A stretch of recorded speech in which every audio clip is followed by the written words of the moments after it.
The rain hit the windshield so hard the single dad could barely see the road, but he still noticed the woman in the wheelchair sitting outside the mansion gates, alone in the storm, like nobody in that giant house even cared she was getting soaked. He didn't know her name yet. He didn't know she was one of the richest women in the country.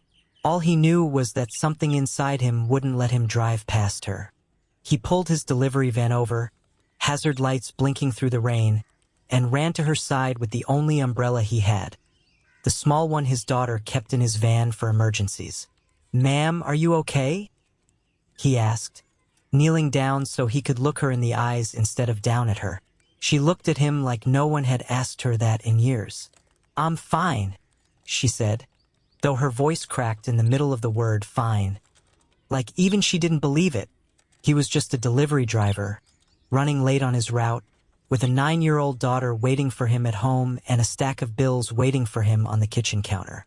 He didn't have time to stop. He didn't have money to spare. But he had something else, something the woman in that wheelchair hadn't felt in 20 years. Someone treating her like a person instead of a problem. Her name was Eleanor, and she was the CEO of one of the largest shipping companies on the East Coast.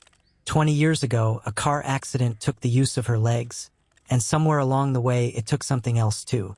Doctors from every corner of the country had examined her. Specialists flew in from overseas. Machines, therapies, surgeries, nothing worked. Not because her body couldn't heal, but because something deeper than her spine had been broken that day, and no scan could find it. The single dad didn't know any of this yet. All he knew was that the storm was getting worse and this woman needed help. "Let me get you inside," he said, pushing her wheelchair toward the front steps. A guard rushed out, alarmed, asking questions, but Eleanor raised her hand. "He's fine," she said. "Let him through." "Wait," Eleanor said. Her voice wasn't the voice of a powerful CEO anymore. It was small, almost like a child's. "Why did you stop for me?"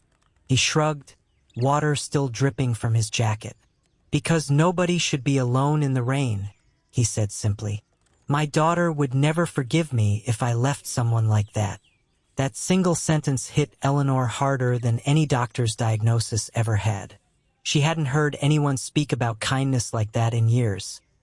Not her employees, not her family, not even herself.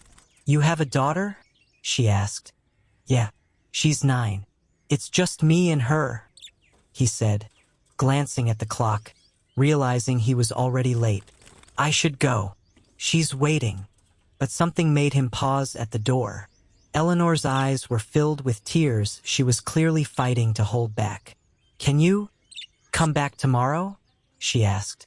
"Just to talk. I don't get many visitors." He hesitated. He had 2 jobs, a daughter to raise, and barely enough hours in the day. But there was something about the way she asked, like she was begging without wanting to sound like she was begging, that made him say yes. The next day, he returned after his shift, still in his delivery uniform, exhausted but true to his word. Eleanor's assistant looked at him like he didn't belong there, but Eleanor lit up the moment she saw him. "You actually came," she said, almost in disbelief. "I said I would," he replied simply. Over the next few weeks, he kept visiting, sometimes for 10 minutes, sometimes for an hour, always after his shifts, always tired, but always present. He told her about his daughter's schoolwork, about the burnt spaghetti he made last week, about how he was scared he wasn't doing enough for her since her mother passed away 3 years ago. Eleanor listened, really listened, the way no boardroom executive ever had. One evening, Eleanor asked him something that surprised him. "Do you think people can heal from things doctors can't fix?" Eleanor's eyes filled with tears again, but this time she didn't hide them. "I haven't told anyone this," she whispered. "But the accident that put me in this chair, it wasn't just a car crash. My husband was driving. We were arguing. He wanted a divorce, and I was so angry I told him I wished I'd never married him. Seconds later, we hit another car. He walked away without a scratch. I never walked again." He didn't know what to say, so he just took her hand, something no specialist, no nurse, no expensive doctor had done in years. "You didn't deserve that," he said softly. Pain doesn't mean punishment. Sometimes it just means life broke your heart, and your body carried the weight of it. Then came the twist nobody saw coming. One afternoon, the single dad's daughter got sick, seriously sick, and he couldn't afford the hospital bill. He never mentioned it to Eleanor. He was too proud, too used to solving his own problems. But Eleanor's assistant overheard him on the phone, panicked, trying to arrange payments. That night, Eleanor did something she hadn't done in years. She picked up her phone and personally called the hospital director. "Whatever the family needs," she said, "handle it immediately, and don't tell them who paid." But somehow the single dad found out. He rushed to Eleanor's house, overwhelmed, embarrassed, grateful, and angry all at once. "You didn't have to do that," he said, his voice breaking. For the first time in years, she stood up from her wheelchair, gripping the walking bars beside her, trembling but determined. She took one step, then another. Tears streamed down both their faces. It wasn't a miracle from medicine. It was a miracle born from connection, patience, and a stranger who chose kindness over convenience. Word of Eleanor's recovery spread through the company, through the city, eventually through the news. Reporters wanted to know which specialist finally cured the CEO's 20-year paralysis. Eleanor gave them a simple answer that shocked everyone. It wasn't a specialist. It was a single father who stopped his van in the rain. The single dad never asked for recognition. He never wanted fame. All he ever wanted was to raise his daughter with good values and treat people with the kindness his own mother taught him growing up. But Eleanor made sure his daughter never had to worry about another hospital bill, another school fee, or another sleepless night wondering how her father would make ends meet. Eleanor didn't just regain the use of her legs.